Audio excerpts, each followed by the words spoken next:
Okay, welcome everyone. We're going to call the meeting to order. It's a special meeting of the Tompkins County Council of Government on December 11th, 2025, last meeting of the year. And I assume everyone has the agenda before them. If you're a member of TCOG and feel like turning on your camera, that would be great. No pressure. But it helps to get a sense of what people are thinking or looking and how they feel about things. So eye contact. I always make my students do that. It seems to make class go better. But I do want to move things along here, and I'm glad to have a couple guests joining us here today as well. The first thing I think we need to do is to approve the minutes from our last meeting. Has everyone had a chance to review them? Give you 30 seconds if you haven't. While they're doing that, I move we approve them. There you go. They looked great. I appreciate the work done to prepare those minutes. So I have a motion from Joel to approve the minutes. Do we have a second? I'll second him.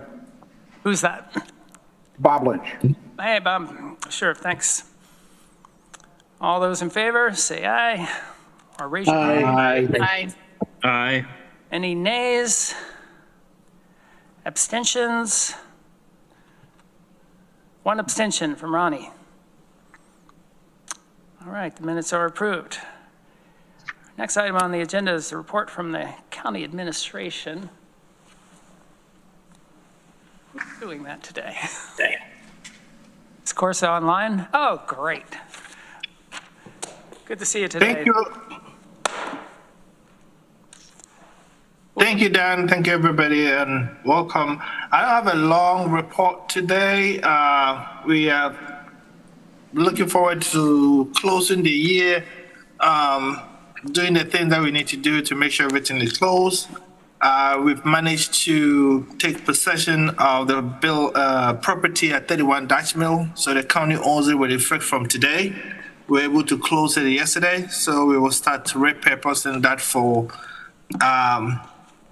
COFA and assessment department to move into that facility. Our goal to be able to get everything ready and get the facility ready for moving in the next 6 to 8 weeks. I think there was a public engagement session for our update status on the center of government. We had a lot of good feedback.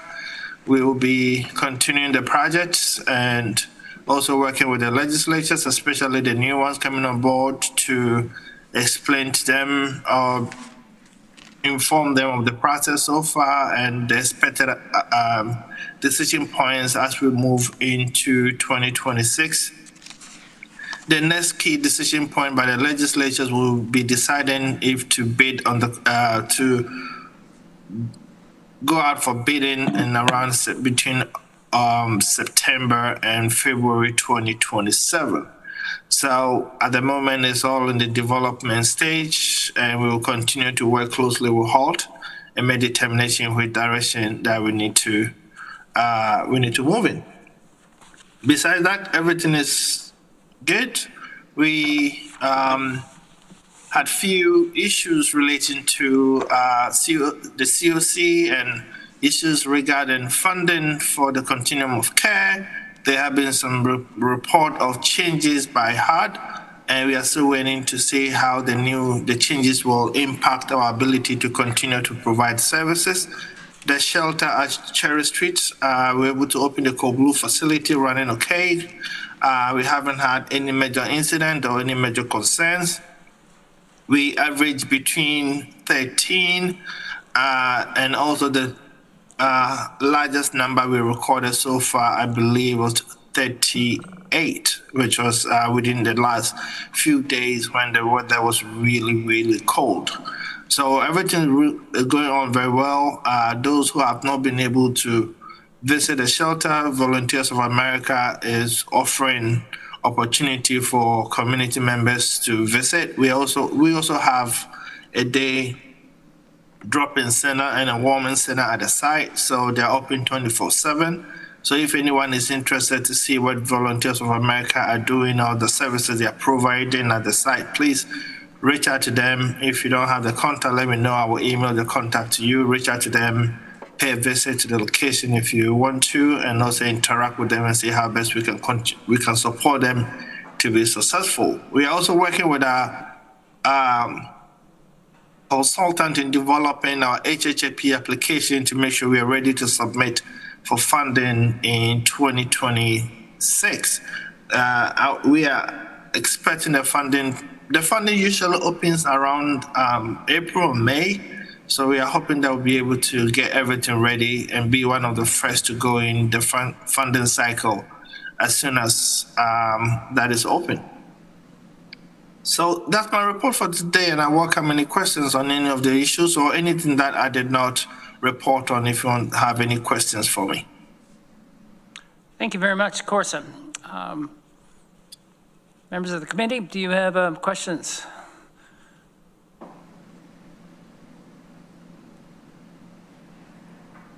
Looks like you left us speechless. Thank you. It's got to be one question for Corsa. All right. Well, terrific. Thank you very much, Corsa. Thank you, Dan. So moving along in the agenda, the next item that we have up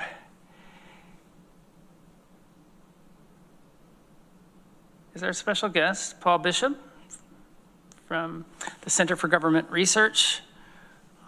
Paul, as you know, was contracted to do a study of ambulance and emergency response for the county this year. This was something that our TCOG organization had a strong level of support for, and we're really grateful that the county invested in this study, and it was very thorough work. A number of us saw your presentation in October on the 28th.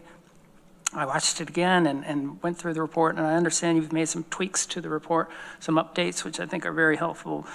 I just think this is a report that needs attention, deserves attention, and we really wanted to have another presentation here for the purpose not just of TCOG, but for other members of the public and the press and other members of the legislature to listen in on this. Again, TCOG has had a strong interest in this topic for about 8 years, looking at the impact of emergency services in our towns and rural parts of the county. This is a continuation of that. Appreciate you, Paul, coming down from Rochester to do this for us. And I'm going to pass the microphone to you now. Great, thank you, and thank you for the invitation to come and talk about this important project. Again, as Dan mentioned, this is something that I was invited to speak to the legislature about at the end of October. We've made, during the last few weeks, we've been working on finalizing the report. I'd hope to have it done and be able to share today, but it's not quite there. Working with data related to EMS is a little bit complicated, and making sure it's clean and accurate. It's important to us, and that's holding us up as we're finalizing it. But what we have left to refine doesn't really change what I'm here to talk about today, which is kind of the general perspective that we see related to EMS in Tompkins County. I'm just going to share the presentation. Checking the room, it's there. Okay. I want to just give a little bit of context. For those of you who haven't been steeped in emergency medical services as long as I have, you may not realize that we didn't always have ambulances. In reality, the EMS system, as we think about it today, was created around 1965 at the behest of a study that came back to find that a person injured in a car accident in the United States had a lower likelihood of survival than an infantryman shot during the Vietnam War. And the reason for that was our system for emergency medical care was disjointed and uncoordinated and poorly set up. And that started a generation of improvements to EMS, and that's gotten us roughly to where we are today. However, there's still room for improvement, and that's what we want to talk about today, is how it's working in Tompkins County and some of the things that could be done to improve how emergency care is provided here.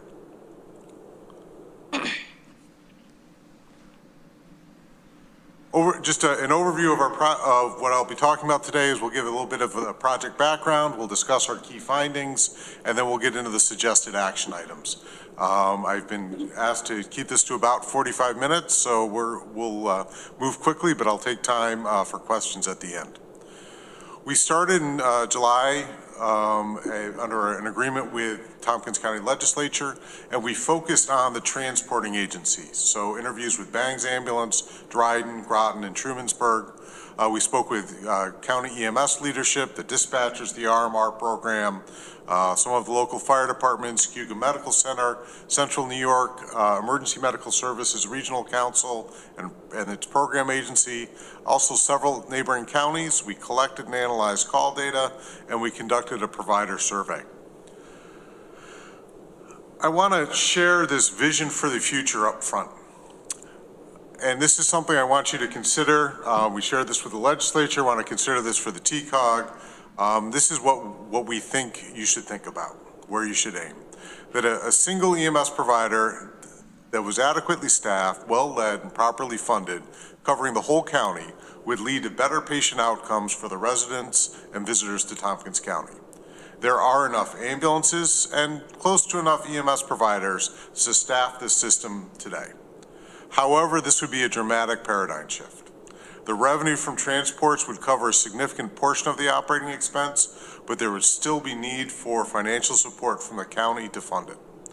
This single provider could be either municipal or nonprofit, but the population density of Tompkins County as a whole does not favor a for-profit entity without a subsidy for the whole county. This is dramatically different from today's system and will take difficult or unpopular decisions to get to this type of system. However, this is likely where you're going to be by 2050, and the question is how fast you move to get there. Let's start with the distribution of calls. We looked at all the ambulance calls that came in between August of 2024 and July of 2025, and this is a heat map. That dark red spot in the middle is right about where I'm sitting, which is the population density area of Tompkins County. And then you see how it spreads up along the east side or the east side of the lake, and then splotches out and about where the village centers are. These are the calls dispatched by the county 911 center. So you'll notice some of the density is actually in Seneca County because they dispatch Trumansburg ambulance to respond to Seneca County on a regular basis. Right now, these calls are handled by 4 ambulance companies, the largest of which is Bangs Ambulance. The county EMS call volume, excuse me, didn't mean to jump ahead there. You average about 50 calls per day. Some months are a little bit higher, some months are a little bit lower. These are the calls in the county. There's also mutual aid calls on top of that that particularly impact Dryden Ambulance. That's 1 or 2 calls a day, depending on the day, where they're being asked to respond into Cortland County, which takes them out of service for the rest of their area, or at least one of their ambulances out of service for the duration. We gathered profiles, information about the different agencies, and I bring this up in front of you. We'll make sure this presentation is shared, and this is a summary of what will be in the full report. But you take a look at that staffing level. Far and away, Bangs is the largest with number of employees, both full-time and part-time. They rely heavily on part-time employees to make sure that they're able to get their staffing up and ready to go.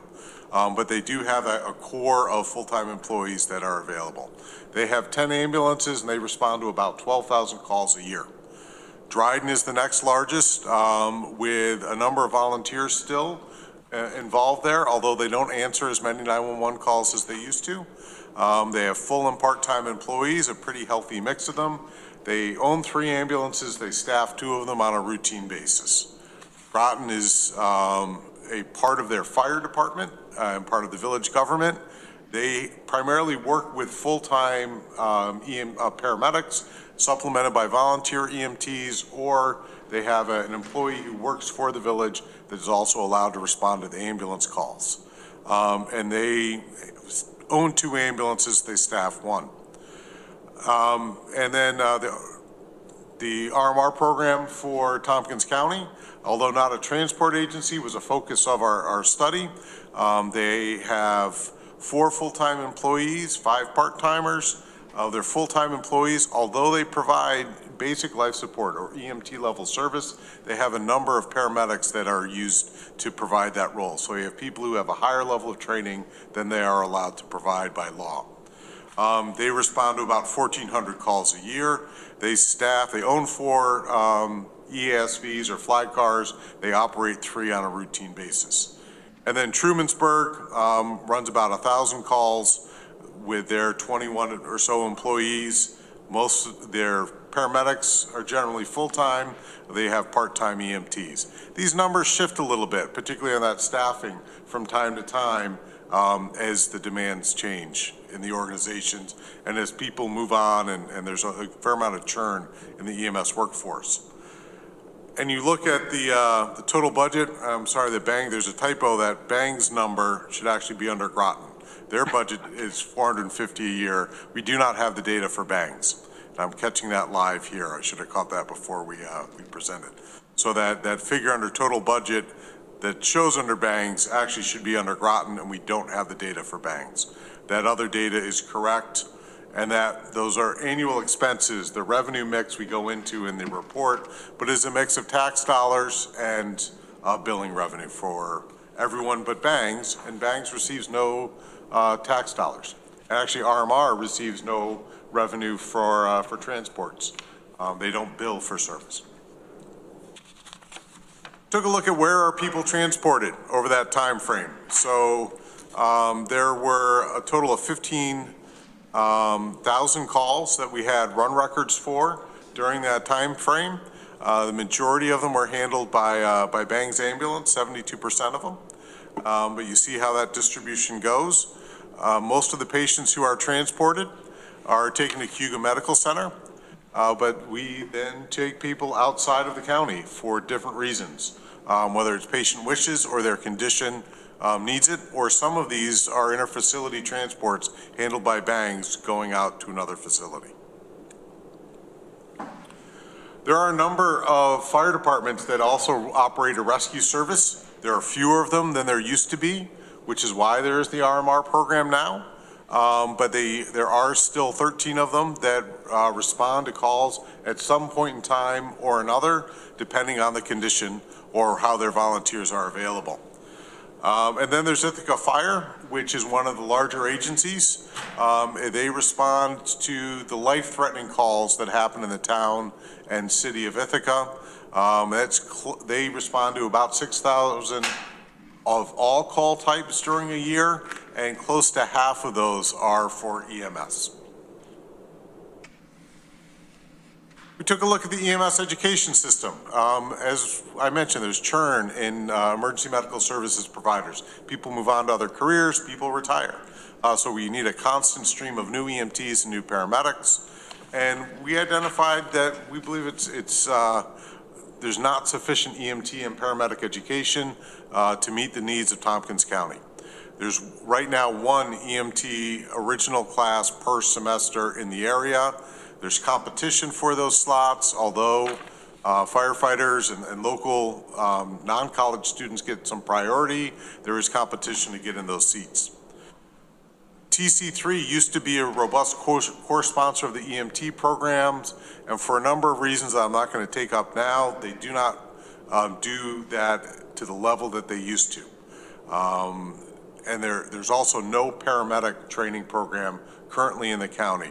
There is a desire to get one here in a satellite system, and I believe there's an agreement coming for that to happen, hopefully with the next paramedic program that starts in Syracuse, but it's not here yet. When we talked with the EMS responders, when we did the survey with them, one of the things that they identified is they really would like to have the training done at a central location in or near Ithaca. And that's kind of that core, when you look at that call density, that's also your population density. And those are where your providers are. So these are our key observations. EMS in Tompkins County is not a cohesive system of care. There are distinct service models that vary, dictated by the political boundaries and generations of choices by the political and agency leaders. You have some towns that have ambulance tax districts and fund specifically directly to their ambulance services, and you have other towns that hope that Bang's Ambulance is going to respond to a call. There is no contract between that town or any ambulance service to show up. There's a decline of volunteerism over the last 2 decades that has forced changes from that historical model. A number of ambulance services have changed have closed since the year 2000. All ambulance transports are completed by an ambulance service that bills. There's no such thing as a free ride to the hospital in Tompkins County, and it's rare to have one anywhere in New York State. But every time you're getting a trip to the hospital, you're getting a bill. Dryden and Trumansburg, as communities, have made substantial investment to support their ambulances. Groton also funds EMS, although at a smaller share than the other two. The city and town of Ithaca have the largest concentration of calls, but no financial support to transport services. They do obviously fund the Ithaca Fire Department, which provides first response, but not a transport. I do want to note that Bangs has a very long history of providing reliable service to Ithaca and several of the other towns, including all of the ones south of the city. So that history has been here for decades. The county's RMR program fills an important gap with first response in rural areas and towns without an ambulance service. There are almost no volunteers that respond on ambulance calls in the county. There are volunteers that answer the call as a first response with generally with their fire departments, and there are a few volunteers still with Trumansburg, Dryden, and Groton, but it is a minority of the calls. Every agency that we spoke with has suggested they had difficulty hiring and retaining employees. RMR was an exception where they had a lot of candidates apply when they posted originally. But Bangs, the largest employer, appeared to have the hardest time. You know, when we talked about what their needs were, they seemed to be furthest from being able to meet them. Interfacility transports out of CMC account for about 3 calls per day, handled primarily by Bangs. However, out-of-county resources are regularly used to transport patients that Bangs cannot. Information about mutual aid exchange is not easily researched using the current data, and by that I mean the record keeping at 911. We have to it's a couple-step process to figure out whether the call was mutual aided and who ended up answering it. So we have suggestions that we make as part of this report in these next 6 areas, and they roughly a slide each, although when we begin to talk about the county RMR program and other EMS options, we need more than 1 slide. EMT education should be consistent, centrally located, and at a minimal cost. Needs to be a focus in recruiting residents from Ithaca, both the town and city, and consider getting involved with BOCES or similar schools to create a school to career pipeline. This is a job that you can take being an EMT and move it up to a lot of different levels of care, and it is something that is portable and something that is easy, an easy step once you have that credential to be able to find employment. Hybrid education, so where part of the material is delivered in the classroom, part of the material is delivered online, is needed for this next generation of providers. It's an expectation that some of the material will be delivered online, and is common practice in most areas. Consider a distance learning option for paramedic education. It's done in nearby counties. Well, Essex isn't that nearby, but Allegheny County does it. Other places are doing it, and I understand the conversation has begun to start that practice here in Tompkins County. Expand AEMT education in the county. Now, AEMT is advanced EMT. It's a level between the EMT and the paramedic. While having that highest level of care available is preferred, there are many situations where an advanced EMT is adequate, particularly with a relatively short transport time. So having someone be able to take that training and provide a higher level of care than the EMT is important, and this is also in the planning stage. When we looked at the numbers of EMTs that are certified in Tompkins County, so certified and live in Tompkins County, that number stayed consistent over a period of years. But it was a steady number, wasn't growing, and it appeared that there's a number of people who are certified as EMTs, but are choosing not to work in a high volume, low compensation system. They may be going to another community to work, or they may not be working in EMS at all and choosing another profession, but still have the certification. We talk about communications. One recommendation we have is allow agencies to hold lower priority calls. This is something that is done in other counties. Broome County is a nearby example. But the regional EMS policy says you can't do this. And that policy was written in 2018, and I would suggest some things have changed since then, and it should be revisited. But we're not talking about when somebody has a heart attack for them to wait. We're talking when somebody has a relatively minor illness that we can identify through the telephone triage criteria that they could wait 15 or 20 minutes. Why this is important is very often that the crews that are transporting to Cayuga Medical Center have a relatively quick turnaround time and would then be able to respond quickly back to a call in the city of Ithaca rather than waiting for an ambulance to come from Dryden. And if you could hold that call for 8, 9, 10 minutes, you would be able to accomplish that and actually have a quicker response time than waiting for somebody coming from one of the outlying suburbs. Track the exchange of aid, dropped calls, and other outlier response times. This is done in a notes field, which takes a little bit of effort to get to, but it's an important measurement of system performance, and there should be a focus in being able to track that rather than having to be an additional step.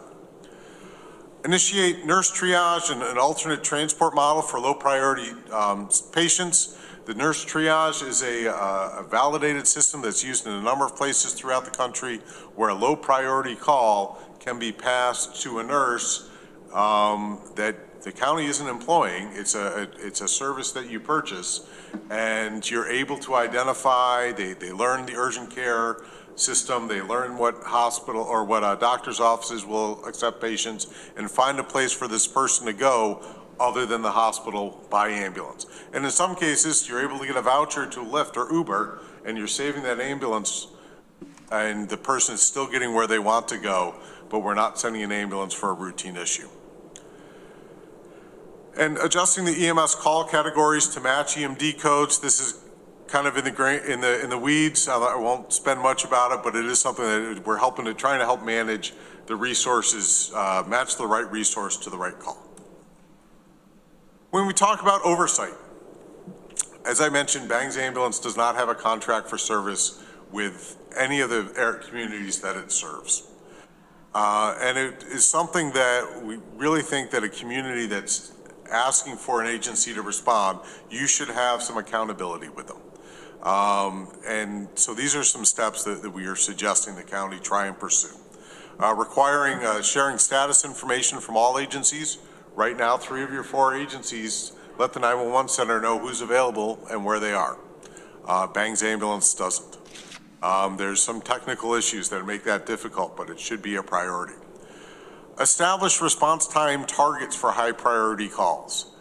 This isn't, as I said, there's some calls that people call 911 for we don't need to respond to quickly, but on those high priority calls, we want to get there quickly. We want to identify those that target and agree that this is what we should be aiming for and work for it, figure out what those obstacles are. require reporting of information on a regular basis from the agencies who are providing service to the towns. If you're a town-based agency, like Dryden, like Groton, like Trumansburg, you're in touch with your elected officials regularly. You let them know what their challenge, what they're doing.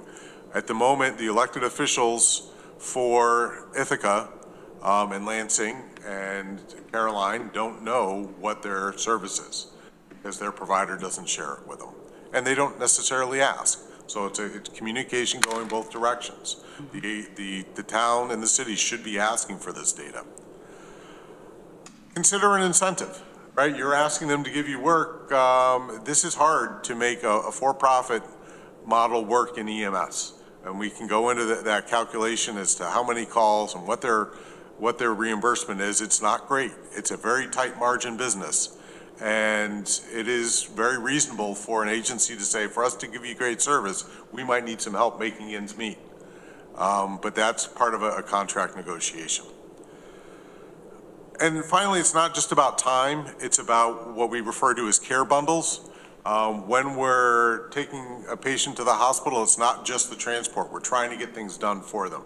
And any provider should be making sure they hit these targets of treatments provided, particularly for cardiac, stroke, and trauma patients. And then finally, these are two levels of care that you don't have a lot of in Ithaca County, or excuse me, Tompkins County, which is the certified first responder level. That is a level of training that you can accomplish in 50 hours. And it gives you that basic understanding of emergency care and allows you to make a difference in those first 5 or 10 minutes that's particularly relevant to the first responding agencies. That will tell you that it's hard to take the 180-hour EMT class. And I would agree with them, but let's get this class out there and available to them so they can make a difference. And then finally, that advanced EMT certification we talked about before. These are things that can be driven through county government and encourage and the cooperation of organizations like this. Talked a little bit about system support, things that can be done, about psychiatric emergencies and whether or not there's a role in RMR for lift assist. When we look at the types of calls that happen in the county, fully 1 in 8, 12% of your calls are lift assists or falls of some sort. That can create a lot of volume, and in some cases, they don't need to go to the hospital. This is a situation where we might be able to lighten that load for Bang's ambulance if RMR has resources available. So if you can tie up EMS resources on non-transports, which is a challenge for an agency that has to make money by transporting. Insurance companies don't pay if all you're doing is lifting somebody up. They only pay if you take them to the hospital. The understanding I have is that there's some, that Bangs isn't necessarily open to this, yet they acknowledge that this is a challenge for them. So there's communication with a very important provider that needs to be improved overall. So what are options that the county government can do?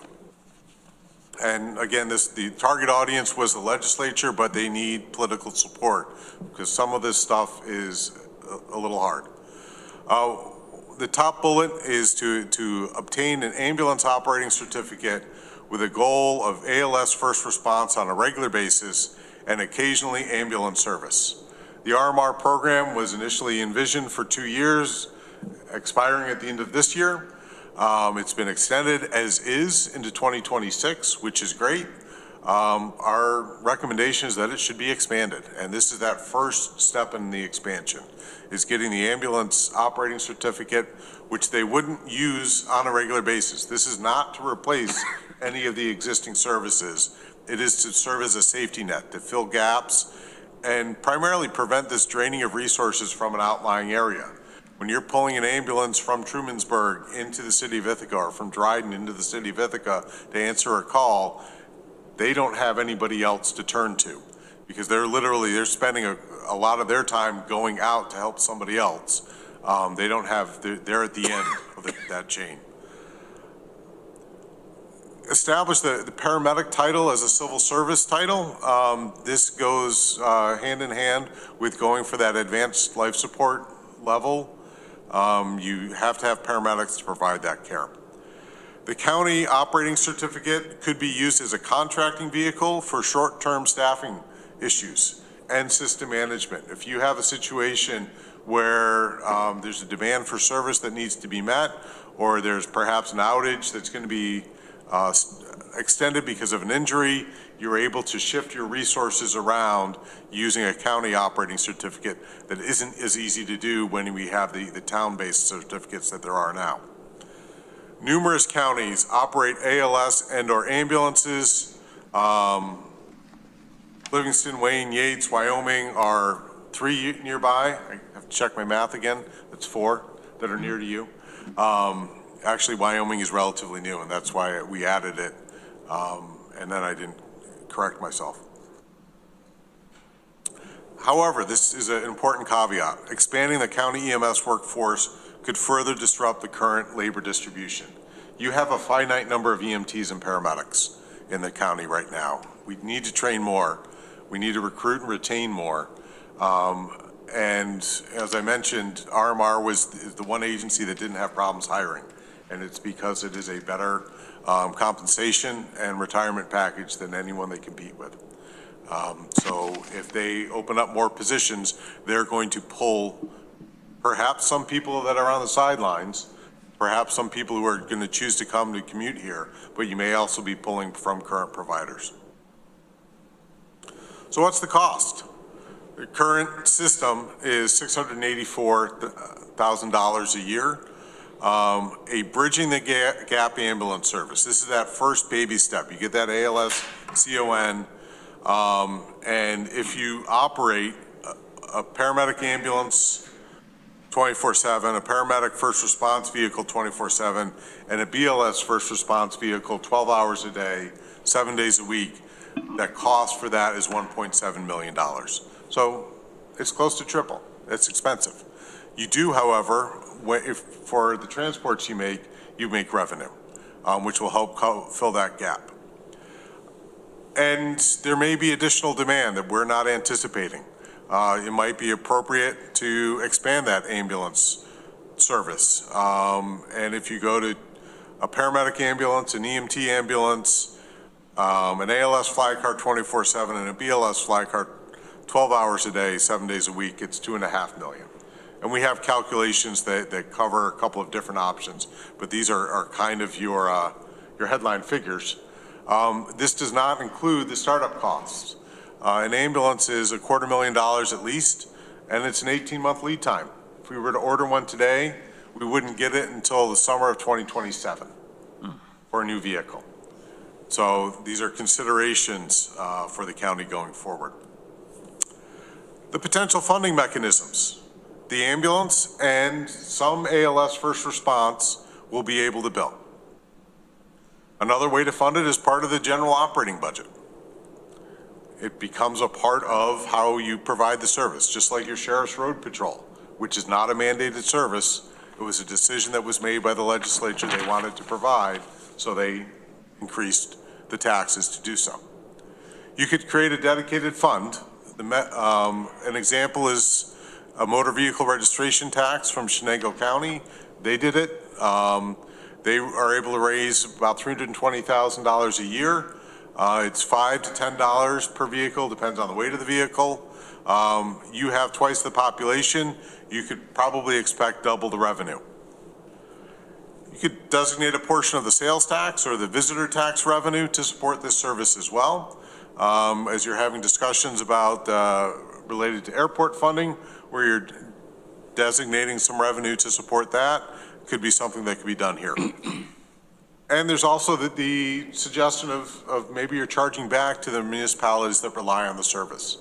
You know, right now you have a handful of municipalities that are choosing to raise taxes through property taxes on their citizens to fund improve a higher level of service for them.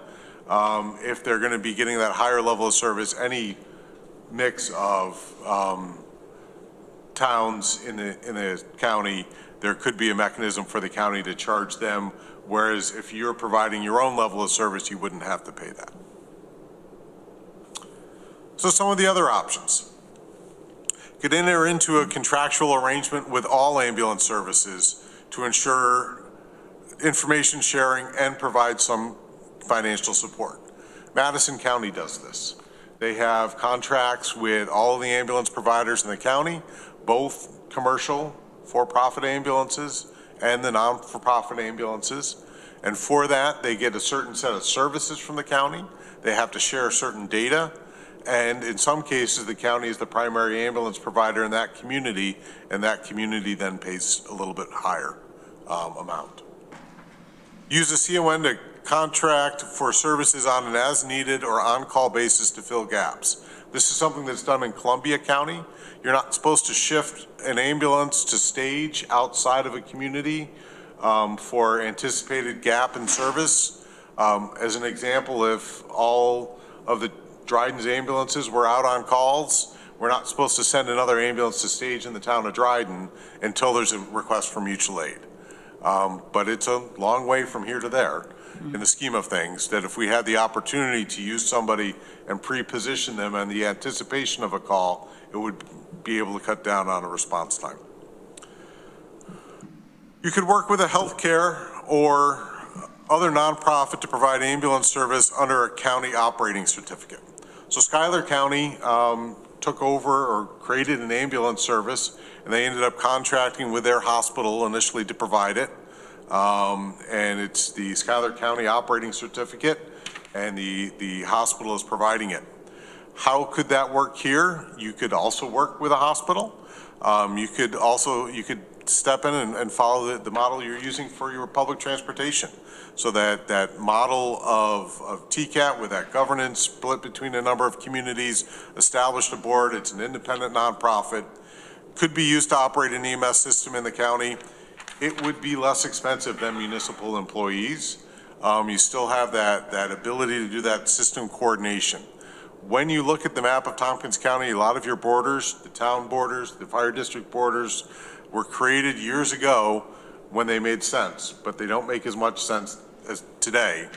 If we want to provide a consistent service across the county, we want to be able to do it irregardless of those borders, and something you can coordinate when you're able to do it at a county-wide level. So what's the path forward? The RMR program is filling a gap created by the closure of ambulances and a decline in volunteer first response right now, just during the day. Mutual aid from Dryden, Trumansburg into the Bang service area is an identified concern. It's not well quantified, but it is something that we see where the two of them, Dryden and Trumansburg in particular, so close to 20% of their calls are outside of their primary service area. They're either coming into Ithaca or responding out of the county to another community. Often an interfacility transport from CMC, often a need for interfacility transport from CMC that is not met by banks. So CMC has identified this as a concern for them, where they have to call somebody other than banks to come in and transport one of their patients, sometimes in an emergent basis, out of their facility to get somewhere else because banks doesn't have the resources available, or they may be tied up doing one or two other transports for them already if you have a flurry of people that need to go somewhere else. Forming an ambulance service at the county level could lead to disruption in the EMS marketplace and labor force, leading to some difficulties, but would relieve ultimately the stress on existing ambulance services. This is a change we're suggesting you should consider. It's not an easy one. There'll be bumps in the road, but it is one way to improve the service. Things to also consider: EMS is not a mandated service under law, but there's an increasing awareness, and each year there's been, for the last several, there's been proposed legislation to make it essential. It hasn't passed yet, but it is essential to a thriving community. People are recognizing that. The county will likely be called on to continue to expand financial support for EMS to ensure that all needs are met. And that's the end of the slides that I have. So I'm happy to take questions. Dan, if you want to do it that way, I'll stop. Sharon? Terrific. Thank you, Paul. And let me just start off with a general statement and a question to you. This suite of reforms that you have outlined seem to reflect what would be mandated if that legislation that's sitting on Hochul's desk, or soon to be sitting on her desk as soon as they send it to her, would mandate, right, in terms of these different requirements for counties to plan how needs are going to be met. I think you'd actually be able to say you've already done the plan. Yeah, so. Because you've done the study and the planning process. The question is acting on it, and that is not something that the legislation really requires. And that was the hunch that we had all along when we passed resolution supporting that plan legislation, was that, well, if we believe in this so much, let's go ahead and get started. And thankfully, the legislature, saw the benefit in doing that. And I think that's one of the reasons we're here right now, other than some of the other needs that we're all feeling in our communities in terms of reforms that are needed. It seems like you've set out a number of action steps, some easier than others, to achieve. It seems to me from hearing this and reading your report that a simple thing like the holds for lower priority calls could be a fairly simple thing to do. We just have to look into how they were set and how they can be changed. Something like that could be a first step that not all this has to happen at once, I guess is what I'm saying and what I'm taking from this. And then the idea for training seems like a fairly agreeable topic that all the municipalities in the county could get behind, is looking at ways to do more training. I was in conversations with our first responders last night in Dryden, and the need for a training center is very clear. And we're looking at ways to do that in my town, but if there's ways to partner with the county, we'd love to hear about that, just to get the pipeline going for paramedic EMT training and also fire and all sorts of different training that could take place. A certificate of need. I want to make sure I understand something that you said earlier in terms of the CON being, is that the same as the operating certificate? Do you use those interchangeably? Yes. Okay, CON. So that's something that seems to be a worthwhile thing for the county to pursue. And in our opinion, I know I'm speaking for the Emergency Services Committee of TCOG. We think that would be a great thing for us to get going. But I'm going to turn the floor over to others, because I'm sure there are others who would like to comment on this. Pierre, I see that you have your hand up. Would you like to unmute? Absolutely. I just wanted to note that I suspect that a TCAT model system would be a no-go for the city. I can't speak for a future council, but I can say that with a reasonable amount of certainty. Okay. Well, why is that, Pierre? So under the TCAT model, the city, as you all know, contributes a third of what TCAT, of TCAT's support from local municipalities and organizations, the other 2/3 from the county, which provides a third, and Cornell, which provides a third, roughly. I know most of you know this better than I do, but there is a widespread perception among city taxpayers, which we can argue about if you'd like, that as we are taxed both in city taxes and county taxes for TCAT, we are paying more for TCAT than most of the rest of the community. I want to clarify, I wasn't talking necessarily about the exact model that TCAT has. I was talking about the fact that there's shared governance between several municipalities and shared of the kind of that base funding level.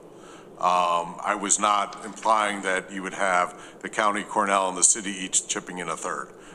Rather that there would be a shared governance model and a shared expense model. Mm-hmm. And fair enough. And it's an independent body, right? It's an independent nonprofit organization rather than a governmental organization. I still wonder about the effectiveness of that model if the city's not a member of it, and I'm not sure I see a path to making the city a member of such. I'm not saying it's I'm not saying it's impossible, but I don't see a path to it. All right, I think that's a discussion that's a few steps ahead, but we do need to talk about the revenue side at some point soon. Rich, do you want to weigh in? Yeah, thanks. And Paul, again, thanks for this presentation. It's great hearing it a second time, but very important. But I think Pierre touches on something in that the city residents have reasonable response time and service right now. And looking at any model where there would be a substantial increase in cost that would provide real benefit to the towns without recognizing how the cost share works is going to be a difficult conversation going forward. It was with the RMR, but we got a grant, and we've gotten another grant. So we sort of avoided the conversation on that go-around, but I anticipate it's going to come back. And I'd love to see New York State really work on some flexibility in its funding models so that there could be some funding model that the residents who are gaining the benefit are paying for it in some measure. And I'm sure I see hands raised already, but that will be the argument going forward. And of course, I'm leaving the legislature, so it will be others that will solve this problem, I'm sure, very well. But it's out there. Thanks, Rich. Rorden? Yeah, just wanted to add a little bit of color for obviously Dan and Rich and myself and others. We've been rolling around in this data like cats roll around in catnip. I mean, we're overly familiar with it, I think, probably, but wanted to just make sure it was known for the entire group. Pierre, to your point, the Village of Trumansburg would not support a TCAT style model either. So I'll just put that out there. To Rich's point about City of Ithaca residents receiving adequate response time, I'm just looking at Village of Trumansburg EMS year-to-date numbers, which we just got updated on Monday night at our village board meeting.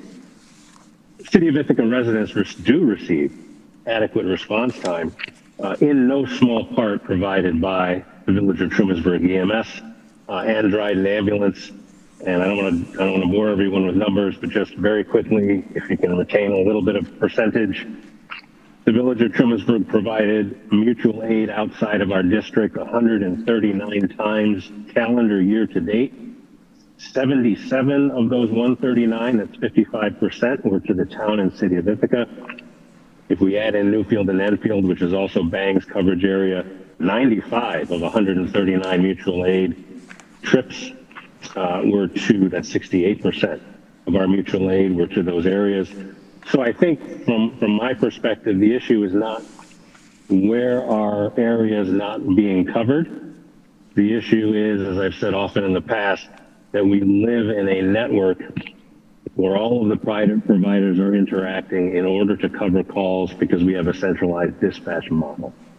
I will continue to insist that in that structure, the only system that makes financial sense and makes sense for the existing agencies is the Sheriff's Department model, where the county provides some baseline level, and it'll be up to the legislature each year to decide, do you get 3 road deputies a shift or 12? That'll be the argument. But there will be the need for the county to provide some baseline level of EMS coverage countywide, taxed through the general tax revenue, just like the Sheriff's Department is. And then population centers like Trumansburg, Dryden, Groton, or the city and town of Ithaca can decide how they want to add additional level of support if their residents so desire it. And if the city and town of Ithaca are satisfied with the service they receive from Bangs for that additional layer, then fantastic. And if the Village of Trumansburg or Dryden or elsewhere want to fund municipal or not-for-profit services, then we can. But the reality of the way the network is currently structured, where you have Trumansburg and Ulysses taxpayers providing a meaningful amount of the response to jurisdictions, including the city of Ithaca, where those residents are not paying for it at all, is not equitable, and it's also inefficient. And that's just what I wanted to add. Thanks. Thank you, Gordon. And I would just follow up. Those donor municipalities like Trumansburg or Dryden we would then be the double taxed entity because Dryden has an ambulance tax, but we would still be subjected to a countywide levy on providing funds for this additional ambulance service. But I tell you, that would be a step forward for my taxpayers in Dryden because, as was mentioned, a third of our service goes outside of the town, and we're paying about $1.2 million a year. So we'd settle for just serving our town. We might even settle for being double taxed. I hate to say it, but I want to see some progress here. Let me take that back. But I do want to see the conversation move forward. That's what we need to talk about. Joel. Looking at this and the suggestions of where we will be by in another 50 years or less. The biggest obstacle, it seems to me, is the combination of public and private providers. How do you get from our current system where you have banks providing a good chunk of the service to something that includes them in some meaningful way, but that provides a more level playing field, I guess, I would say. I think we're going to let Paul respond to that. So I would point to the suggestion of having an agreement for service with banks, whether that's done at the county level or at the towns and city level, but to ensure that your contract provider is, or rather your provider is promising a service and meeting that promise. And it's a pretty routine issue in EMS, where an EMS service is working under a contract. And I think that's your first step, because then you're getting that accountability. And they may turn around and say, you know what, if you're going to make us accountable, we need a little bit of help to make sure that we can meet those standards. And that's not an unfair negotiation, because to ensure a base level of readiness costs money. And we look at Dryden and Trumansburg and Groton, they're doing that with their property tax right now, ensuring they have that base level of service and then funding as much as they can off of billing. But they do charge a certain tax level. So I think that's perhaps a step to think about is getting into a private-public partnership through an agreement, a contractual agreement where you actually are seeing the results of that service and guaranteeing that you're getting what you want. And I think a basic incentive for that would be the fee that you mentioned earlier, 911. It's listed as a fee, but I think you mean a payment for 911 responses. So that could be a basic carrot to incentivize every provider to contract with the county. I'm thinking, why would town of Dryden want to contract with the county? But we might share, and I'm talking to Dryden Ambulance, they might share, some contracted goals and get into that if they knew they were going to be rewarded with this 911 response payment that you outline in your slides. So that could be a basic incentive to contract. And banks might say, what's in it for us? Well, then you put something there that is an incentive. Caitlin. Would it be so that it was the same for all? Yes. I would suggest so, yeah. Mm-hmm. Caitlin? Bob was ahead of me. Oh, sorry. Bob. Yes, a couple questions and maybe an observation here. But the first one was, I shared the information that Paul had presented to the Public Safety Commission, to the Public Safety Committee, with the fire service in Enfield, Board of Fire Commissioners and certain members of their volunteer fire company. And there were questions, and they were very skeptical of the 25-year prediction, the one that bangs would just kind of dry up and blow away. And it was a question in my mind, why would they? Unless you, by government, prohibited them from operating here. It seems like they have a market, they must be making money, and in the core of Ithaca, they would seem to be still a viable player, and why it would all be in the hands of either government or a nonprofit escape them. And that was one observation I had. The other one is, and this is a tough question because it involves one particular municipality that we're dealing with here, that I see a lot of the inefficiencies that exist right now because one particular fire company that serves a large portion of this county, a paid fire company, will not do alpha level calls. We in Enfield, our volunteer fire company, as a matter of policy, answers all alpha level, low level calls. And why we have to send an ambulance to pick Granny up and put her back in her chair or do a bed lift at a nursing home rather astounds me, and it's a waste of resources. And that is a question that really has to be addressed as we go on with this facility. And the question I have for Paul is, we talk about chargebacks to municipalities. Have you got any examples of any other counties where a county-wide ambulance operation has charged back individual municipalities, and how legally is that done? So that's 3 questions. I'll do my best to knock them all out. So the government nonprofit, that is a trend that I see. I pay attention to what's happening with EMS transport services across the country, across New York State, and that is far and away the trend, where relatively small for-profit ambulance companies working in smaller communities like Ithaca and Tompkins County struggle. And there have been several in New York State that have either consolidated, as in been purchased by a larger company, or have just gone out of business. And unless there's a change in how ambulance transport is funded, it's a really hard trend to buck. The alpha level calls, that is a political decision that you really need to refer to the town and city. While I was doing this project, I also did a project for them about their fire contract.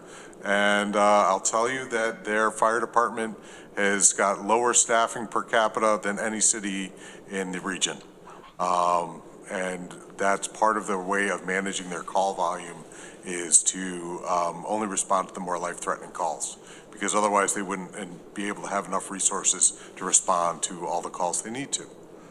And then finally, I referenced Madison County before. I'd be happy, and I will, as part of the report, share the addendum of their agreements between the county and the towns and cities that exist in Madison County, but they have agreements, and it starts with the county legislature. Thank you. I will just say, in terms of the first question regarding Bangs' viability, I think the perception in Enfield is that if Bangs doesn't do it, or if Bangs gets tired of doing it, they'll just sell out to a company like EMR. And, okay. We could be here till 5 o'clock going back and forth on that one question, sir. Thank you. Very good. Now, Caitlin. Hi, thanks, Paul. I appreciate the presentation. I look forward to reading the full report. I represent Ulysses, and I just this past week we approved a contract for $531,000 that we write over to the Trumansburg Ambulance Company. So we have a lot of skin in the game in our community through the tax base to pay for ambulance service that is backfilling the county. And is helping our neighbors to the south even get responses in the first place, or have adequate response times. And I think that's wonderful. I really do. But it's inequitable.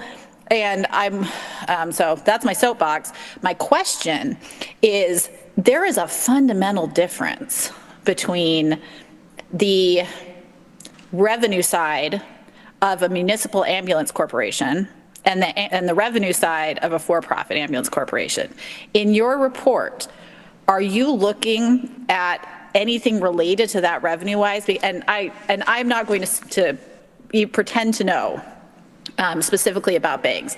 I do know that my understanding is most private ambulance companies will attempt to extract every single dollar they can from a service call.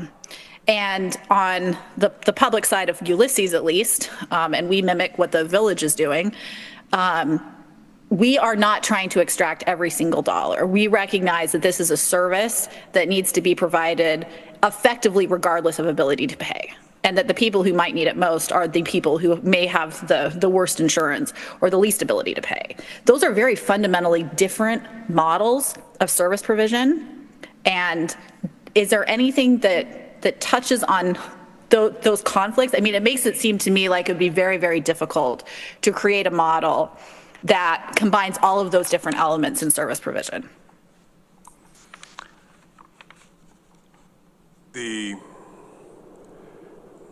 Yes, I'll answer yes, that the EMS revenue picture is very complicated. Whether you are a for-profit agency, a non-for-profit, or a municipal, you have different funding streams and have to balance different priorities.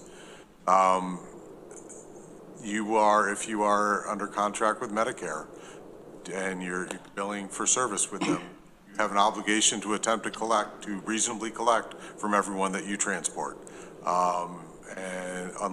You can, as a municipality, use funds to be able to underwrite and be able to write off some of those costs, but it is something that if you're billing for service, you have to attempt to collect appropriately or have some version of a write-off. Mm-hmm. When we look at a model of how much a county-operated system would do, we would look at what is a median reimbursement rate for transport, and we use that in trying to model what the revenue for that type of service would be. So I trying to get to an answer to your question, but there was a lot to that. I'm sorry. Yeah, so just as a point of clarity, in that scenario, if a private firm was, banks or whomever, was going to contract with a county model, there would be a set amount they get. They would not be privately billing in their current model. They would not be privately billing patients. It would be that if you perform this service, you get this reimbursement. Am I understanding correctly? No, most of the agreements that I'm aware of between a government and a private for-profit organization provide a certain level of subsidy to that for-profit organization, but they then have to bill and get the rest of the revenue on their own. So you'll see things like for a certain number of days, this is what we'll pay you for the year, and we'll give it to you in 4 quarterly payments, or we'll pay you per call that you answer and we get all the data for, but you're getting a share, a subsidy to ensure that base level of services available. And that's really the challenge in EMS, is what to do when you're not on a call. Because in Trumansburg, those crews sit for a chunk of the day where they're not responding to calls, and they do a lot of training, they do some other things for the community, but they're there ready to respond. With bangs, they are much more likely to be busy between calls and have a much shorter time frame between calls, because that organization needs to have a higher, what's referred to as a unit hour utilization. So they need to make sure their units are busier in order to keep their. If I could just pull that thread a little bit. Yeah, thanks. If I could just pull that thread a little bit more, because I think this is a key point, the difference in the funding model and the structure of a nonprofit ambulance service versus a for-profit. And for the Dryden Ambulance, about 1/3 of their revenue comes from billable receipts that they go after, and 2/3 comes from town taxpayers. I think one of the mysteries here is, how BANGS operates, and whether it's fair to say that the combination of density in the city of Ithaca and their transport business compensates for the fact that they don't respond to many of the calls, the Alpha and Omega calls that the other entities provide, or the mutual aid calls. So the percentage of mutual aid provided by Dryden Ambulance or T-Berg is much higher than what would be provided by banks. Is that correct in terms of the way the funding models work? Bang's ambulance is responding to probably 95, close to 100%, close to 95, 97% of the calls they're dispatched to. But they're asked to respond to 12,000 calls a year. So if they're missing, that small percentage, they're then turning to their neighbors to come in. Mm-hmm. So that's where we get that 70 requests from Dryden, or excuse me, Trumansburg, and the 200 or so from Dryden. But that's compared to the 12,000 that they did handle. And of those, they transport about 55%, and they bill for those 55%.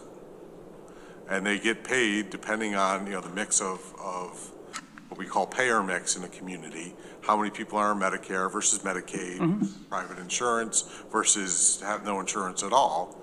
And Medicaid pays very poorly for an ambulance transport. Medicare pays more. When you are transporting from Trumansburg or Dryden to Cayuga Medical Center, you get paid more than Bangs because you get paid more for mileage. Yeah. You make more revenue on that same type of call because you have longer transport. So they are able to, and you see very few for-profit ambulances that work exclusively in rural areas because you need that density of people and calls in order to make it work. Without that, you just can't. Yeah, that's the point I wanted to try and hit home, that we have a different cost per mile in rural areas and a different need for government support to make the systems work. I see, Pierre, you have your hand up again. Yes. Just first, quickly, I do want to remind everyone that the city of Ithaca does provide numerous services that support everyone countywide. We're not just mooching off of y'all. We've had this conversation before, and we could, I'm sure, nickel, dime, and fight our way about it for hours. But more importantly, if we were to, if the county were to commit itself to pursuing some form of centralized model, as it sounds like, if it's something that we're going to need by 2050, I at least don't see a need to wait. How quickly, if we really just go for it, would that be viable? Do you think? I would suggest that, given the go-ahead by their governance, the existing infrastructure that the Department of Emergency Response has could make that first step of getting an ambulance and ALS first response operating certificate and getting an ambulance or two to operate by the end of calendar 26. It wouldn't be a new ambulance because, as I said, those have a fairly long lead time. Yeah. But it's perfectly possible to find reasonable used ambulances available. Or even to, quote, rent one from somebody for a period of time. So if that decision were made by the county legislature, it is something that could be done easily within the calendar year of 2026 to have something up and running.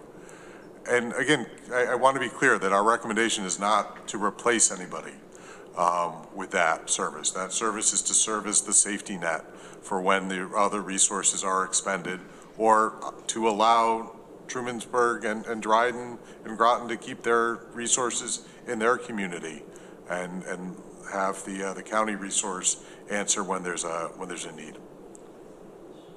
Understood. Thank you. Any other questions or comments? Rich? Yeah, just again, coming back to, there needs to be some financing decision. And I agree, this is a situation where in the long term, the county probably needs to play a much larger role, but historically we have not. So this is new and different. And we're talking about numbers on the screen of 1.7 to 2.5 million dollars to start, and probably more, as we would go to a more complicated model. That's a lot of money to add going from zero. And again, I think that from a whole county perspective, there has to be some recognition about where the benefits will be seen to justify that kind of cost. And I think you need to really approach it in a pretty flexible way, because it's new spending. It's a new history that we'd be starting to build.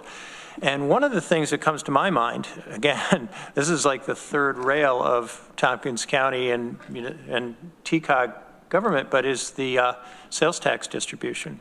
That formula was negotiated, I think, around the year 2000. And we have all moved on from there. And the needs and the revenue streams coming from the sales tax have evolved. It's really time, I believe, for there to be a grand negotiation on the sales tax distribution.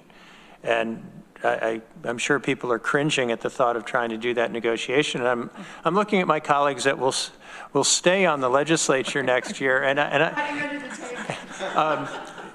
don't want to discount how hard that would be, but that might be a way to address part of this issue. And I just put it out there that if you think this is important enough for us as a county to move forward on, you got to open all the doors and look in all directions here. And that's one of them. So anyway, thanks. I would just add, if you took what some of the municipalities are currently putting into ambulance service and combined it all, it's still, we're talking about less than that from the county. If you took the 1.2 million that my taxpayers are paying and what they're paying in Trumansburg, we're already doing it, and the sky didn't fall. I think there's room for the county to step into this.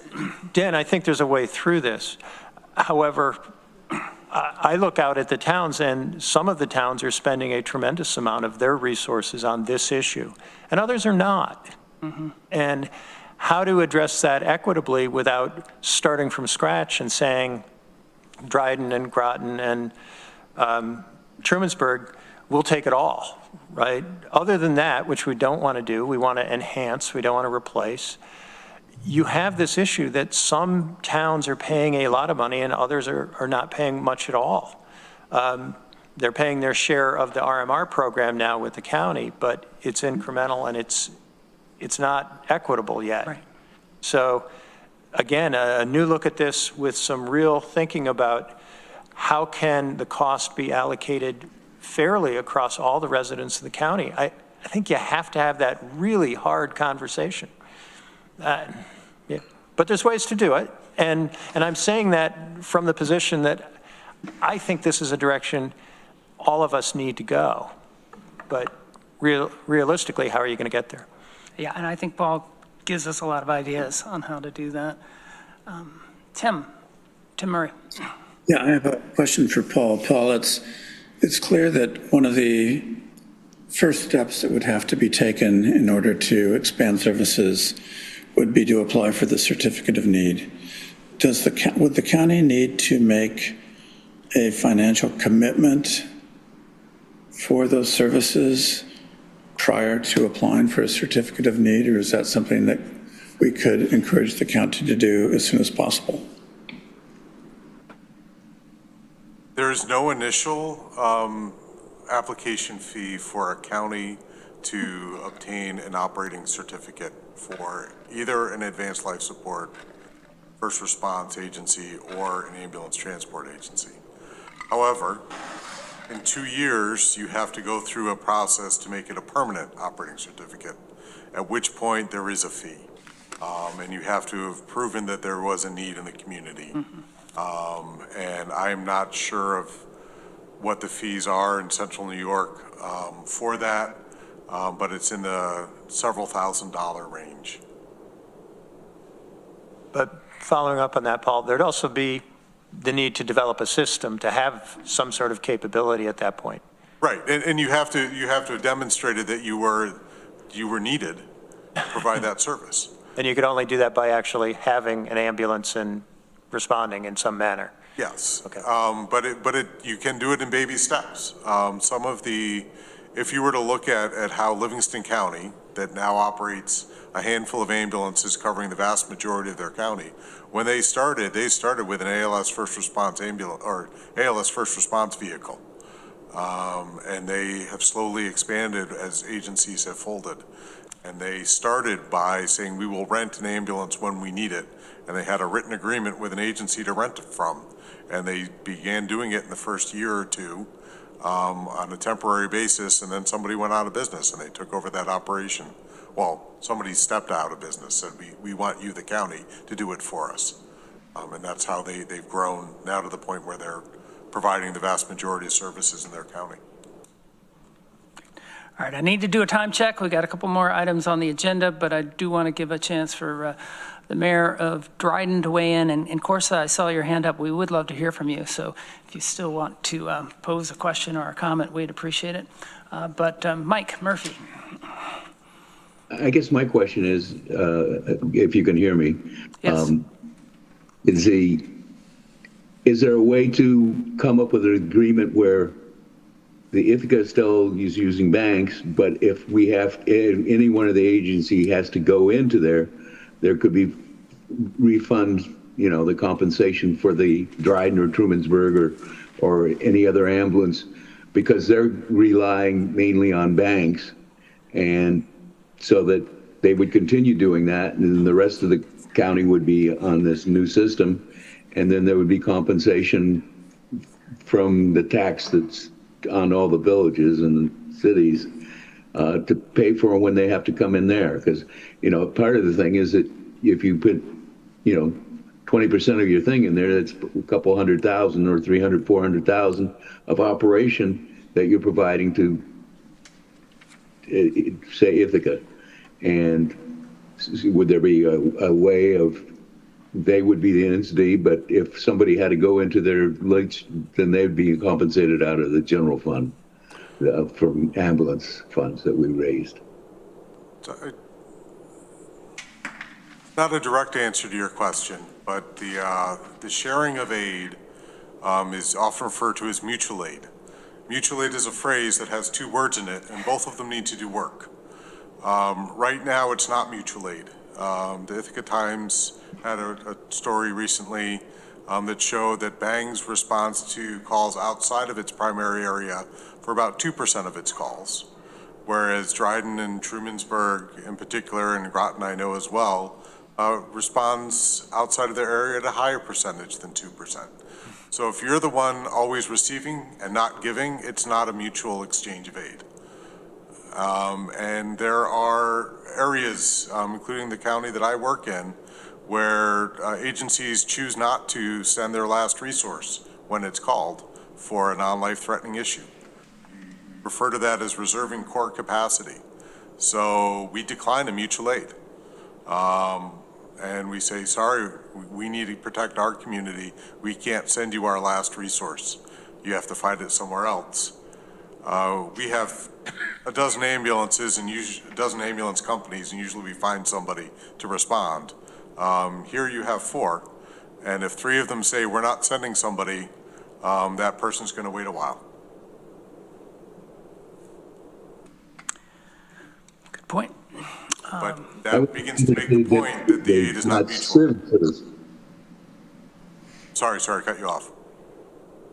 I was saying I wasn't advocating not sending them the service there, but because they basically don't want to be double taxed and everything else, and they have banks, there would be compensation for any other department that came in there because banks couldn't cover it. And then something like that would be a solution for them not wanting to become fully involved in it because they already have banks and they're happy with that situation. I imagine if there were some sort of contractual agreement between the agencies that you could have that, but I'm not aware of one that works that way in New York State right now. There may be, I'm just not aware of it.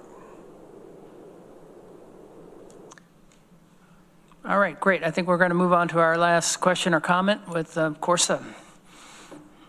Yes, I just wanted to respond the question regarding application for the certificate of need. I think Joe is here. We have had conversation about what we need to do to submit an application with the expectation that there may be a need for us to ramp up a bit on the RMR program. So I think there are processes in place that we are making an effort to get that certificate application through. Great. That's really good to hear. All right. Well, thank you, Paul, for coming here and giving this report again. I just want to clarify, is there a written report or is someone mentioned a written report a moment ago? There is not one that has been shared yet. Okay. It is nearly done. I think I mentioned earlier, we found some data errors as we were Okay. in the final proofreading that I had to go back and figure out how they got there and then correct. All right. That's what paused it, and we're working on correcting those. Do you know when we might see that? As soon as I can get to it. Okay, thanks. I would love to have it off my plate by the end of this year. And just to wrap this up, what happens next? Do you, for the county legislators, do you foresee this going to a particular committee that will continue to hold meetings and hearings about this in ways that we can track and perhaps participate in? I think it's fair to say yes, and that'll be next year under new legislators, new leadership. Okay, and that'll be the Public Safety Committee, I would imagine, again. I see a lot of nods, so I'll take that as a yes, yeah. Okay, so next steps are there. Great. Well, we look forward to those conversations, and thanks again to all the legislators who came here today and incoming legislators. We need to move on because we got about a half hour and they're going to turn the lights out and the heat off, so we got to be cognizant of the time. And so we need to shift gears to the next item on the agenda. Paul, you're welcome to stay, but we understand if you need to hit the road and make your drive home, this will be here for another 20 minutes or so. We have the Council of Government, 2026 leadership discussion. It's an agenda item. Could somebody enlighten me the details of what this is? Yeah, we would need to take a vote to elect a 2026 vice chair, and we would also need a consensus to confirm that Dan Lamb and Caitlin Olson remain co-chairs of the council in 2026. Oh. Just a little business we need to take care of. So we need a nomination for a vice chair first. Who's not here?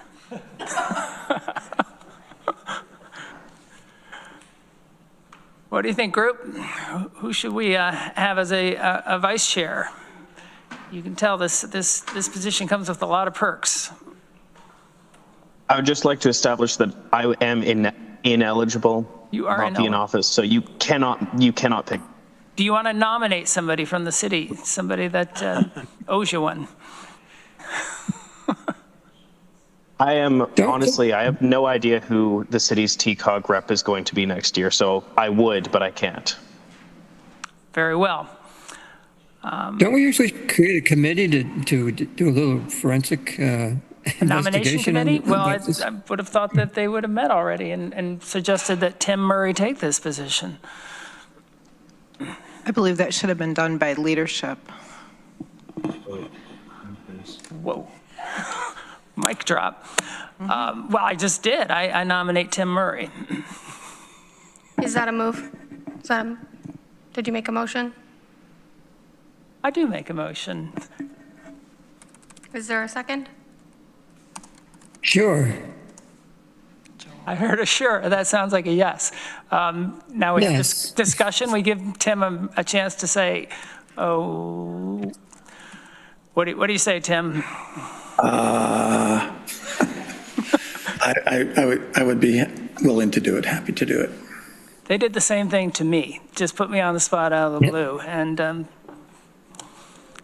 great. Mark knows that I can't say no. Well, we would really appreciate it, and I think you'd be great at it. So all those in favor of Tim Murray as the vice chair coming into the new session, raise your hand or say yes. Yes. Yes. All right. All those opposed? Abstained? Congratulations, Tim.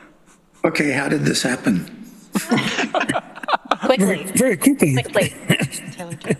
All right, now moving on to Caitlin and myself. As the incoming chairs, we need a confirmation on that. Just a consensus. A consensus. As long as there's no objection. Do we have a consensus?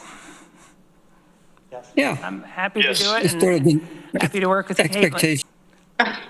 Right. We tried that last year. Unless anyone's schedules have changed significantly, I think we're stuck here. All right, well, Caitlin, you may have to chair a few of these, and at least in the spring, because I know I have a 3 o'clock class in the coming semester, but I'll do my best to get out early.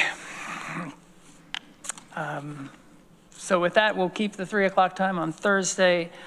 Taylor, do we have to talk about specific meeting dates right now?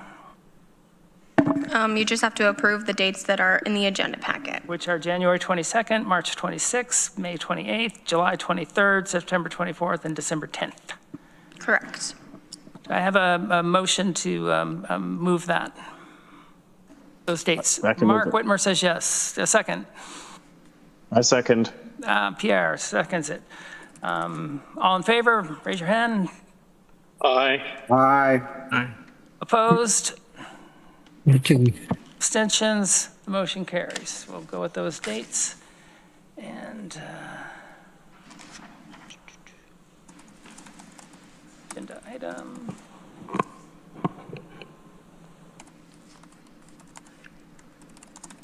All right, so the next agenda item is the record-keeping resolution.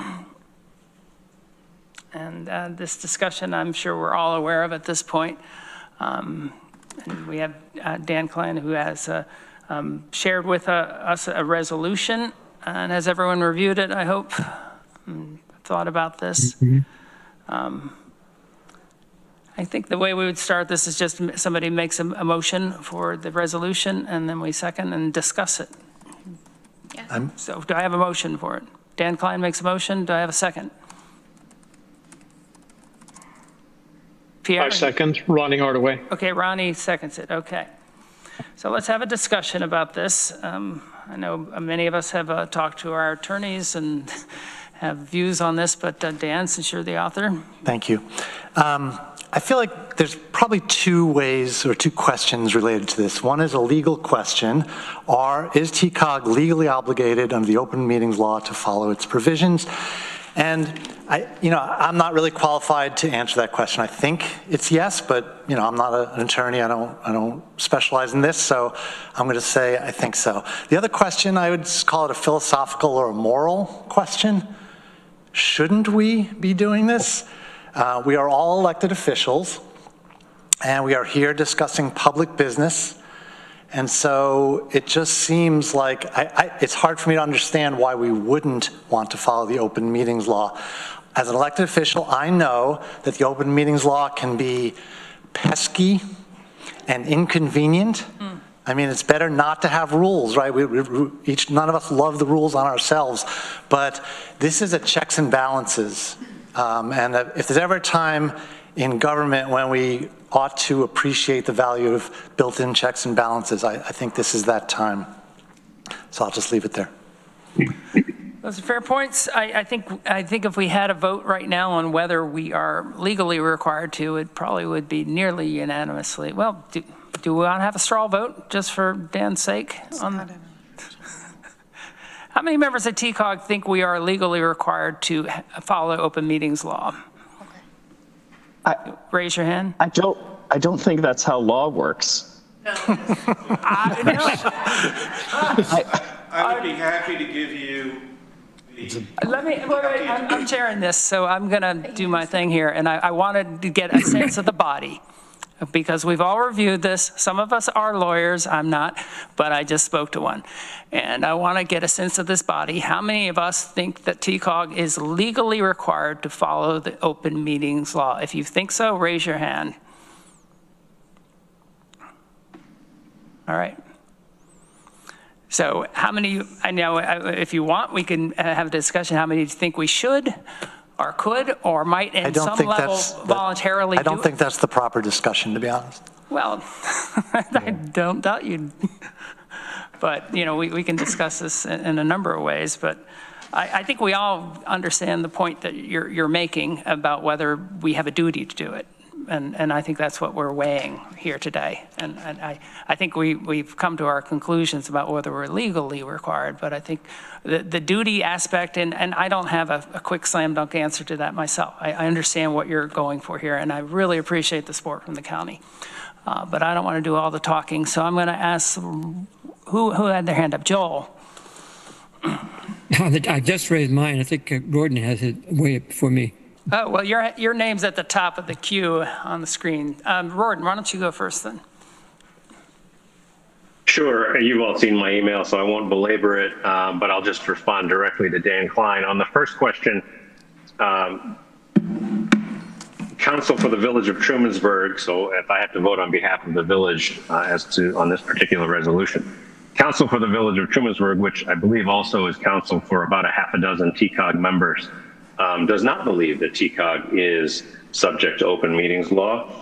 And so that, on the legal perspective, would have to guide my vote, as well as a plain reading of the open meetings law itself. To your second question, which is a very good one, I do believe that we are should be philosophically obligated as elected officials to conduct our meetings in as open a way as is appropriate. That does not necessarily mean that we sign on to the strict structure of open meetings law. I believe it is equally philosophically appropriate not to make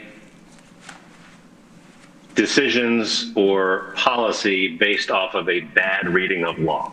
So those two questions are actually inextricably linked. If we make a policy that says we are subject to open meetings law when we are in fact not, that is philosophically as big a mistake as saying we're going to be a closed group. The specific strict structure of open meetings law itself would be fine for this group. However, I will say specifically for the Emergency Services Subcommittee, would effectively cease most of our conversations. Most of our conversations deal with non-public personal information. Much of it deals with information that is not even foilable. And so being able to have those conversations at the subcommittee level without some type of an overriding need to publicize things that can't be publicized is very important for the good work that some of these committees are putting forward. In an executive session? Dan, there's a hand up over here too. Just please put that on the queue. Dan, I would just like to state that open meetings law does have a mechanism to have those discussions. It's called executive session, and we adhere to that all the time in legislature chambers. So there is a mechanism in place to have those conversations. Yeah, I think we're all familiar with that, and I think the case Roden mentioned, we would be in executive session quite often, and that's something we would have to think about as you know, as he said, as open as appropriate. That would become one of our guiding philosophies, I think. I think the county attorney is looking to be recognized. You want to introduce yourself? That's correct. I'd like to address the group to provide the legal opinion that I and Katrina provided months ago. That has not changed.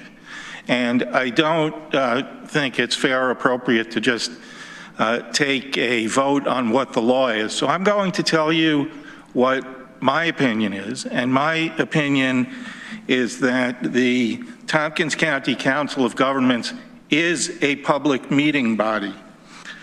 It meets all of the requirements. If you observed this meeting today, you would see how it meets all the requirements. It requires a quorum to meet. It conducts public business. In this instance, it conducts public business and it performs a governmental function. As to performance of a governmental function, it heard information and evaluated issues surrounding the provision of emergency medical services on a county-wide basis. As to performing a government function, negotiations began between government entities talking about how this service would be funded. TCOG is able to effectively recommend legislation to the county legislature. The issue that has been raised is this body purely advisory? And it is not. I've reviewed an opinion of the Committee on Open Government that the Village of Trumansburg's attorney provided to me. And that opinion supports the opinion that was given by the county attorney's office and the clerk of the legislature. The opinion talks about some amendments to the open meeting law that were made, the open meetings law that was made a few years ago, and about whether it expanded or contracted what constitute public bodies subject to the open meetings law. And the bill sponsor's memorandum specifically states, this legislation will ensure that those bodies which play a key role in the decision-making process are covered by the open meetings law, even if they do not have the authority to make final and binding decisions. This meeting, standing alone, indicates that TCOG plays a key role in the decision-making process. And therefore, in my view, and my opinion as county attorney is that this is a public meetings body, and if the committee is voting on whether, on what the law is, as county attorney, I can't recommend that the county pursue initiatives that are in violation of applicable laws. So we would have to address that going forward. Thank you. Okay. I'll just add, as somebody who teaches intergovernmental relations and federalism, that the Center for the Study of Federalism says that councils of government are not government. And so I think good people can come to different conclusions on this topic. Who's next? Bob was next. Yeah, Bob Lynch is done. Okay. Yes, thank you. I did raise my hand to the straw poll question of whether TCOG is legally covered by the open meetings law, even though I'm not a lawyer. But I think the question that is central to this discussion, and it was central to the discussion of the Enfield Town Board last night, was whether the subcommittees were subject to the open meetings law. And our Enfield Town Board, by consensus, gave me some fairly nuanced instructions. And that was that when it comes to subcommittees, the resolution that Legislator Klein has put on the table should not be adopted, because it was the opinion that before such a resolution was adopted, that the Committee on Open Government with the Department of State should be consulted as to whether those subcommittees would be considered to be covered by the open meetings law. That said, the board said that the subcommittees might be covered if indeed they adopted resolutions or made specific recommendations beyond TCOG, that is, to other entities like the Tompkins County Legislature. So as it stands right now, based on what I was told by the town board last night, I have to vote against this resolution. I might support it personally, but speaking for the town, I have to oppose it. But I think the central question that might resolve a lot of this controversy would be whether we want to continue with the subcommittee structure. Yes, TCOG itself is governed by the dictates of the open meetings law, but the subcommittees either should not exist or they should be highly limited in what they can do. And that what they could do would be just to consult and advise TCOG itself and not go beyond that responsibility. That's all they do. Fair point. We're going to have to be quick here. So next up we have Pierre. TCOG, as much as we all represent different municipalities, is an entity of the county government. There is an opinion of the county attorney on the law in this case, barring, like, we can disagree, but the TCOG as it is a county entity, I believe should operate under that. We're run out of the county. We rely on county staff. I think there's something to be said for that. Okay. On the secondary question outside of law, look, the city has all of our advisory committees run on open meetings law. It has not been an issue. It's not substantively difficult or different than what we already do. On just a we should do this law aside, I would say we should. And that's been the city's stance towards advisory committees. Thank you, Pierre. Who's up next? Joel? I think so. I mean, it's nice to see TCOG so highly regarded as to think that we play a key role. I think, the genesis of this group is not as an arm of the county. It's advisory to the county, and we certainly appreciate the support that the county has given us in terms of staff and record keeping. But it's not a creature of the county. And I'm not sure how relevant that is, except for this whole point about the committees. I don't think the committees would be subject to any event, but I also think it's perfectly reasonable that the group as a whole, when we meet as TCOG, voluntarily subscribe to, committing to ourselves to operate in an open meetings law fashion, which we generally do anyway, because, for all the good reasons that the open meetings law was passed in the first place, even though we may not be legally, bound. I think we should be, in fact, morally bound and commit ourselves to doing it anyway. My 2 cents. Fair points. Thanks, Joel. Rorden. Yeah, really just kind of a point of order comment. Based on our founding, and I was on one of the early TCOG boards as early as 2007, but based on our founding and our bylaws, Tompkins County is a member of TCOG. They're one of 17. We have heard from counsel for that particular member.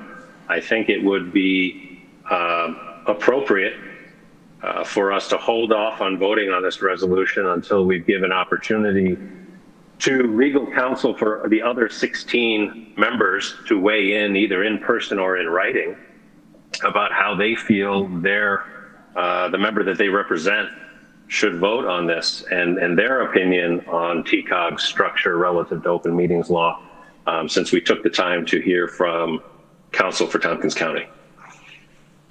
Fair point. Caitlin, your hand's still up? Yep, great. Go ahead. Yeah, I think it's really important to note that we are not a subcommittee or a committee of the county. The TCOG was formed, to Ron's point, if we look at the bylaws, our point is to provide negotiation opportunities to reduce the cost to our citizens to look for shared opportunities. This is a body that is not, by legal definition, you cannot just create a public body. You have to be entitled to be a public body. And this is a non-essential component of government. We are not mandated, and not every county has one. And so I think it's really important, while I am not an attorney, to note that my town's attorney, who is not the Village of Trumansburg's attorney, also has some concerns. And I would also like to delay a vote on this so that everybody has an opportunity. And I would also like to say that I think that this has all been done, quite honestly, in a way that is counterproductive. I think that messages over email are not the best way to have conversations.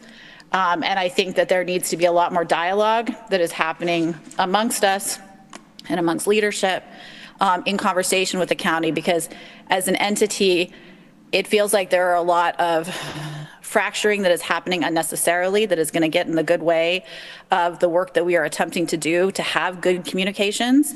And so I would hope that before TCOG meets again, that leadership of TCOG can meet with the administration of the county, because I hear that you have concerns, but the flexibility that this model currently provides is not available. if we strictly follow open meetings. You would have to have extenuating circumstances to not attend a meeting. You would have to have a quorum in person. These are all things, the conversations that happened over email this past week would not be possible. There's more to it than just saying we're open meetings required. There's also a way to be open to the public without having to strictly adhere to open meetings. And I hope we can have these conversations in a productive manner that includes our attorneys having an opportunity to speak to each other. And I'll just, thank you, Caitlin, and I'll just say that the Town of Dryden attorney feels similarly on this topic, that we should not hold a vote on this tonight. Katrina. I do want to say that the email that originated from me was just answering questions that were raised. Absolutely. It was Maury and I meeting and consulting to provide adequate answers to the questions that were raised. And that was the intent of that email. Yes. The response that was received, I thought was a little ridiculous, but all I'm asking for is structure and consistency within the meeting so that we can maintain records. And since we were quoting bylaws, I just kind of want to go back to the bylaws. The clerks of each municipality are supposed to provide us with a resolution stating membership and term of each member of TCOG. We chase that information down. And I'm not going to do that in 2026. So I'm going to ask each of you to have your clerks provide that information to us. In addition, the co-chairs should be setting the agendas, and there again, we chase that down. Taylor does not receive responses from co-chairs when she sends out a draft email, and so I'm just going to remind you of that. A couple other things that should be noted in your bylaws is that county administration is the one that's supposed to provide support and assistance to this body, not this office. In addition to that, there's no obligation for the county to provide the room to have the meeting in. So I think that should be remembered, that we are providing a meeting for TCOG in this space. This space, we follow open meetings law. We uphold the pride that the county has in transparency. And I question that on some of the things that have been done through TCOG. In addition, the meetings shall be open to the public. So they need to be held someplace where the public can access them. And I guess that's pretty much it. So I guess we need to pretty much consider where the meetings are going to be held down the road and who's going to be staffing those meetings, in addition to the resolution that's on the floor. And to clarify, when you say the meetings, you mean this meeting? This meeting. This meeting What about is, committee meetings, subcommittee meetings? they're not required to be, nothing's required to be in county facilities. Okay. The county may provide the facility, but there's no requirement. That's just an option that the county has to provide it. Yeah, so I think we're getting your message, that if we want to use county facilities and county support, we should follow what you're suggesting. I think we all understand that as the county position. But I hope you understand why we're pushing back a little. I truly don't, actually. You truly don't. I heard everyone talk legal arguments. I didn't hear anyone address the philosophical argument. Why are we opposed to being as transparent as possible? I think Rorden actually went into that in some detail. Would you like to hear it again? I mean, I'm saying this politely. I mean, if it needs to be said again, some of the conversations that we have, well, I'd rather, Rorden, are you still with us? Rather than have me paraphrase you, go ahead. Can you just answer that succinctly? Yeah, Dan Klein, I don't believe anyone has said that they're opposed to being as transparent as possible, to use your exact words from 10 seconds ago. I think we're all in favor of being as transparent as possible. That is not the same as saying that we believe we are a public body subject to open meetings law.